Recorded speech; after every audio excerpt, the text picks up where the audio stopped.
और अब बात करते हैं बांग्लादेश में प्रधानमंत्री नरेंद्र मोदी की गोल्डन जुबली कूटनीति की। प्रधानमंत्री ने ढाका में बांग्लादेश के स्वतंत्रता संग्राम के नायक शेख मुजीबुर रहमान को मरणोपरांत गांधी शांति पुरस्कार से सम्मानित किया और इसी मौके पर प्रधानमंत्री नरेंद्र मोदी ने पूर्व प्रधानमंत्री इंदिरा गांधी को भी याद किया और भारतीय सेना के गौरव को नमन किया।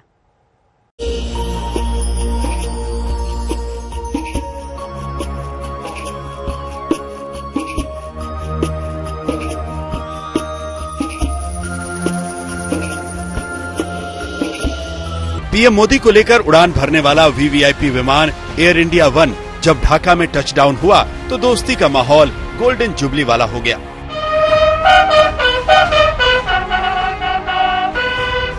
बांग्लादेश को दुनिया के नक्शे में उतारने वाले भारत के प्रधानमंत्री का स्वागत भव्य था।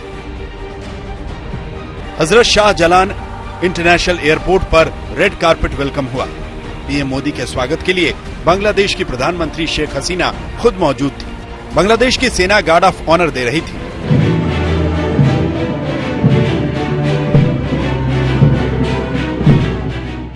ढाका की सड़कों पर हिंदुस्तान का झंडा लहरा रहा था। पीएम मोदी की तस्वीर और कटआउट से रास्ते पटे पड़े थे। 50 साल बीत गए। आज के दिन ही 1971 में भारतीय सेना की जीत के साथ पूर्वी पाकिस्तान का हिस्सा आजाद होकर बांग्लादेश के रूप में दुनिया के नक्शे पर आया था।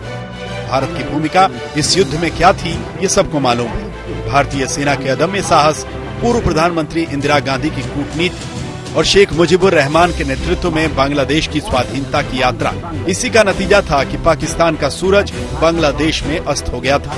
पीएम मोदी ने इस पूरे संघर्ष को याद किया। मैं आज भारतीय सेना के उन वीर जवानों को भी नमन करता हूं जो मुक्ति युद्धों में बांग्लादेश के भाई बहनों के साथ खड़े हुए थे,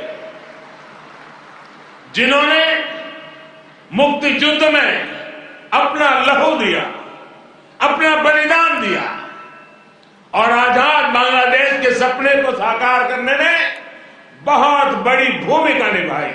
तत्कालीन प्रधानमंत्री श्रीमती इंदिरा गांधी जी के प्रयास और उनकी महत्वपूर्ण भूमिका सर्वविदित है। पीएम ने बताया कि बांग्लादेश की आजादी का आंदोलन उनके जीवन के पहले आंदोलनों में से एक था। बांग्लादेश की आजादी के लिए संघर्ष में, उस संघर्ष में शामिल होना मेरे जीवन के भी पहले आंदोलनों में से एक था। मेरी उम्र 20-22 साल रही होगी जब मैंने और मेरे कई साथियों ने बांग्लादेश के लोगों की आजादी के लिए सत्याग्रह किया था। बांग्लादेश की आजादी के समर्थन में तब मैंने गिरफ्तारी भी दी थी और जेल जाने का अवसर भी आया था। यानी बांग्लादेश की आजादी के लिए जितनी तड़प इधर थी उतनी ही तड़प उधर भी थी। बांग्लादेश भारत का स्वाभाविक मित्र है। इतिहास एक है, विरासत एक है, चुनौतियां एक है। बंगाल की खाड़ी में बांग्लादेश की खास रणनीतिक पोजीशन है। चीन पिछले कई वर्षों से बांग्लादेश पर डोरे डाल रहा है। ऐसे में भारत बांग्लादेश के साथ अगले 25 सालों की कूटनीतिक यात्रा को लॉक करना चाहता है और साथ ही विस्तारवाद और आतंक को जवाब देना चाहता है। दोनों ही देशों के लिए 21वीं सदी में अगले 25 वर्षों की यात्रा बहुत ही महत्वपूर्ण है। हमारी विरासत भी साझी है, हमारा विकास भी साझा है, हमारे लक्ष्य भी साझे हैं, हमारी चुनौतियां भी साझी हैं।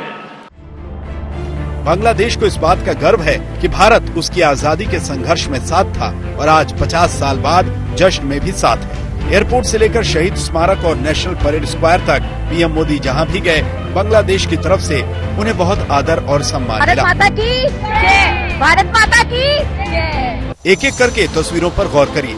एयरपोर्ट पर स्वागत के बाद पीएम ने सावर में राष्ट्रीय शहीद स्मारक में शहीदों को श्रद्धांजलि दी।